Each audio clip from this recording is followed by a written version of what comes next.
So the first movie I would like to talk about is If Beale Street Could Talk, and I'm not going to analyze a specific scene. I think the whole movie has a great significance and relates to James Baldwin's The Fire Next Time, obviously, because If Beale Street Could Talk is also written by James Baldwin. But I think a great theme that James Baldwin writes about in many of his books is the lives of African Americans growing up in the ghetto. And I think he has the want to share what it's like for them to grow up in these specific places that basically where African Americans were forced to live because of certain things that the government put in place, or things such as redlining, where African Americans were forced to live in these communities with their certain race, and they were barely integrated with white people at this time. And so the quote, I think, that shows just how the characters in If Beale Street Could Talk had to live and shows what they had to go through is a quote from My Dungeon Shook in If the Fire's Next Time. And it says, "This innocent country set you down in a ghetto in which, in fact, it intended that you should perish. Let me spell out precisely what I mean by that. For the heart of the matter is here, and the root of my dispute with my country. You were born where you were born, and face the future that you face because you were black, and for no other reason. The limits of your ambition were thus expected to be set forever."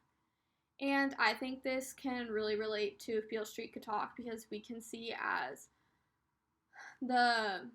many of the police lurked around these ghettos trying to have their eyes out for African Americans even when they weren't doing any harm or bad crimes, but the police wanted to suppress the black people.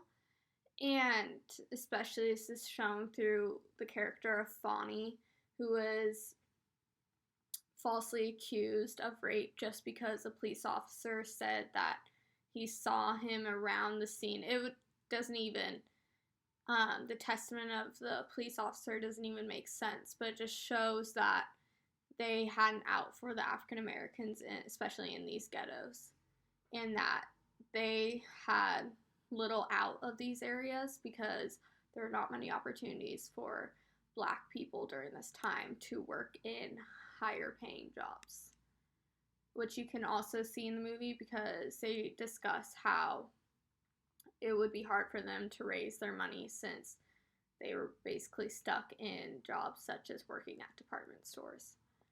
And then the next quote that I think can relate to this movie is a quote about how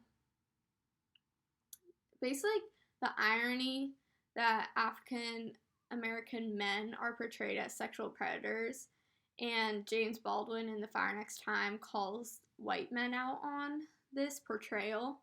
And it says, "Protect your woman, a difficult thing to do in a civilization sexually so pathetic that the white man's masculinity depends on a denial of the masculinity of blacks.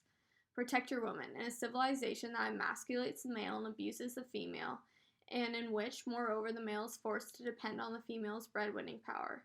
Protect your woman, in the teeth of the white man's boast. We figure we're doing you folks a favor by pumping some white blood into your kids, and while facing the southern shotgun and the northern billy." And I think this just shows the story of Fonny and how the white police officer had an out for him and wanted him to make him look like a rapist even though he wasn't. And as especially where the first line in this quote says, "White man's masculinity depends on a denial of the masculinity of the blacks."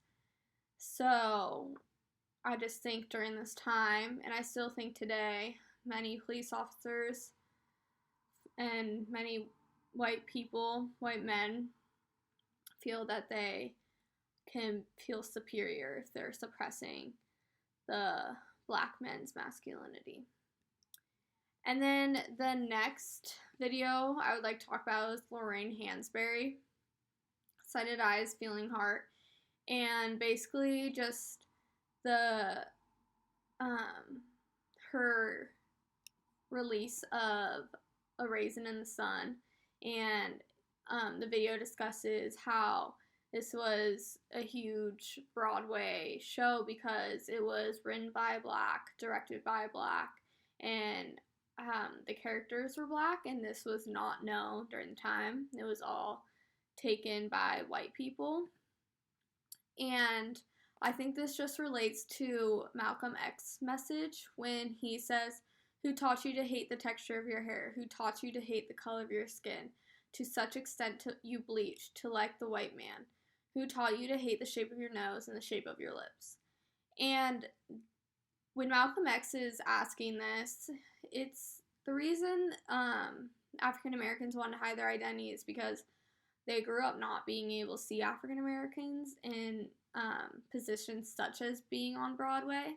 And so it made the idea of African Americans wanting to have the ideal beauty standards of a white America. And this is very sad because they should celebrate their identity and show off their traits that make them who they are.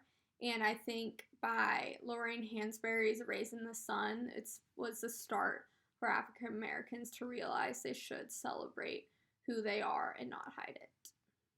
And yeah, so that is my analysis.